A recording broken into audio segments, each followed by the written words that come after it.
सब धरती कागज भयो, सब धरती कागज भयो, लेखन सब बन राय।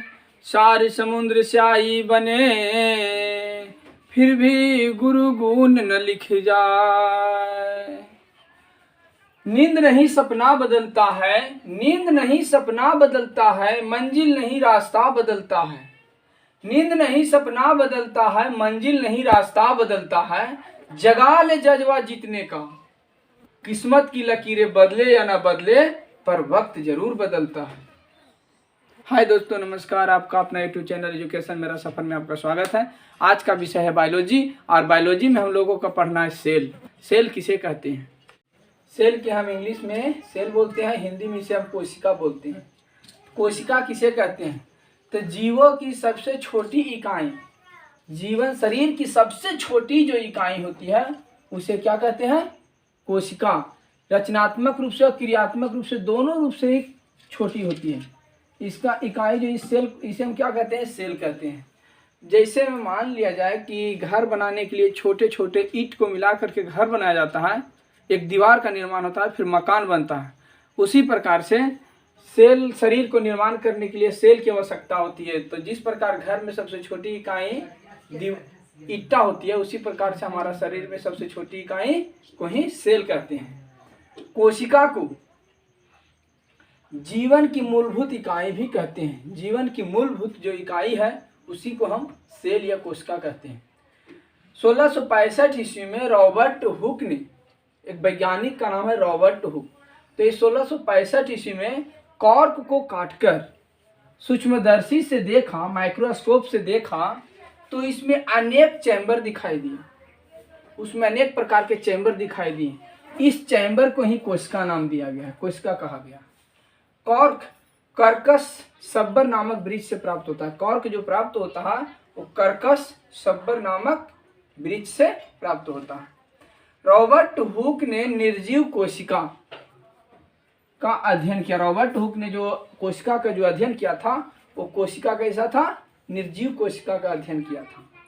फादर ऑफ बैक्टीरियोलॉजी किसे कहा जाता है? तो ए.वी. ल्यूमेनहॉक को कहा जाता है। फादर ऑफ बैक्टीरियोलॉजी यानी बैक्टीरियोलॉजी का पिता जो है किसे कहा जाता है? ए.वी. ल्यूमेनहॉक को कहा जाता है। सबसे छोटी कोशिका माइक्रोप्लाज्मा ग्लासेप्टिकम, ग्लासेप्टिकम नाम जीवाणु है। ये मैंने कहने का मतलब है कि सबसे छोटी कोशिका जो होती है वो माइक्रोप्लाज्मा ग्लासेप्टिकम नामक जीवाणु को कहते हैं। सबसे बड़ी कोशिका जो होती है शुतुरमुर्ग का अंडा होता है, जो कितनी होती है? तो 170 mm से 170 mm गुने 135 mm होता है।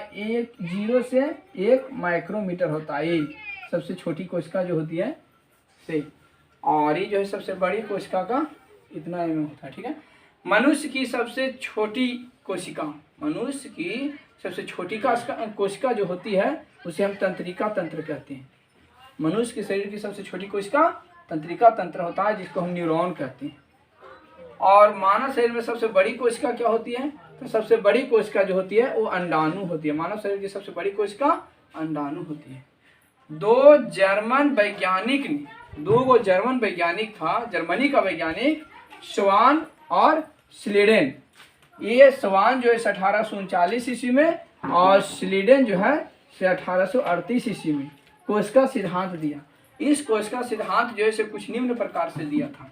पहला यह सिद्धांत दिया था सभी जीव कोशिका के बने होते हैं। बात बोला उन्होंने, सिद्धांत दिया कि सभी जीव जो होता है वो कोशिका के बने होते हैं। दूसरा में बोला था प्रत्येक जीव की उत्पत्ति एक कोशिका से होती है। अगर कोशिका नहीं रहेगा तो जीवन की उत्पत्ति नहीं होगी। इसलिए बोला था कि प्रत्येक जीव की उत्पत्ति जो होती है से कोशिका से होती है। तीसरा में बता रहा है प्रत्येक कोशिका स्वतंत्र है, यानी अपने आप में वो स्वतंत्र है, खूब आजाद है, किंतु सभी मिलकर किसी कार्य को संपन्न करता है। लेकिन कोई भी कार्य को संपन्न करने के लिए सभी मिलकर कार्य करता है। प्रत्येक कोशिका के केंद्रक होता है, बोल रहा है प्रत्येक कोशिका में केंद्रक होता है जो कोशिका के सभी कार्यों को नियंत्रित करता है। वही कोशिका जो है से सभी कार्यों को नियंत्रित करता है। ठीक है, आ गया समझ में?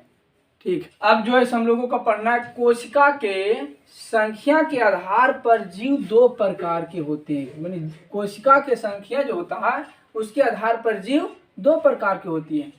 एक होता है एक कोशिकीय जीव और दूसरा होता है बहुकोशिकीय जीव। एक कोशिकीय और बहुकोशिकीय। एक कोशिकीय किसे कहते हैं? तो एक कोशिकीय जीव ऐसा जीव होता है जिसकी शरीर केवल एक कोशिका का बना होता है, उसमें सेल जो है से एक सेल होता है, एक कोशिकीय जीव कहलाता है। जैसे में अमीबा, पैरामीशियम, प्लाज्मोडियम, यूग्लिना, ये सब जो है से एक कोशिकीय जीव है, इसमें द्विखंडन होता है। अमीबा, पैरामीशियम, प्लाज्मोडियम, यूग्लिना, इसमें जो है से द्विखंडन होता है। बहुखंडन इसमें बहुकोशिकीय में बहुखंडन होता है। जिसका शरीर, बहुकोशिकीय जीव किसे कहते हैं? तो जिसका शरीर अनेक कोशिका के मिलकर बने होते हैं, जिसका शरीर जो है से अनेक प्रकार के कोशिका के मिलकर बना होता है, उसे बहुकोशिकीय जीव कहलाता है। जैसे में हो गया मछली, मेढक, मनुष्य, जानवर आदि आदि। कोशिका के संरचना, अब हमें पढ़ना है कोशिका के संरचना। पौधे में पाए जाने वाली कोशिका को पादप कोशिका कहते हैं और जंतु में जो पाया जाता है कोशिका उसे जंतु कोशिका कहते हैं। पौधों में पाए जाने वाली कोशिका पादप कोशिका कहलाता है और जंतु में पाए जाने वाली कोशिका जंतु कोशिका कहलाता है। ये जो है से कोशिका दो प्रकार के जो होता है, पादप कोशिका और जंतु कोशिका जो होती है, इसमें कुछ अंतर है। जैसे में बताया गया है, पादप कोशिका में बताया गया है, इसमें कोशिका भित्ति पाई जाती है। पादप कोशिका में कोशिका भित्ति पाई जाती है, जबकि जंतु कोशिका में कोशिका भित्ति नहीं पाई जाती है, यानी कोशिकीय झिल्ली पाई जाती है जो अर्धपारगमन्य होता है, जिसका निर्माण सेलुलोज से होता है। कोशिका भित्ति जो पाई जाती है उसमें इसका निर्माण जो है सेलुलोज से होता है और इसमें लाइसोसोम पाया जाता है। इसमें लाइसोसोम पाया जाता है, इसमें लाइसोसोम नहीं पाया जाता। और पादप कोशिका में रसधानी पाई जाती है और जंतु कोशिका में रसधानी नहीं पाई जाती। आगे होगा समझ में? इसमें बता रहा है पादप कोशिका में रसधानी पाई जाती है, जबकि जंतु कोशिका में रसधानी नहीं पाई जाती। ठीक है, आ गया समझ में? ठीक है।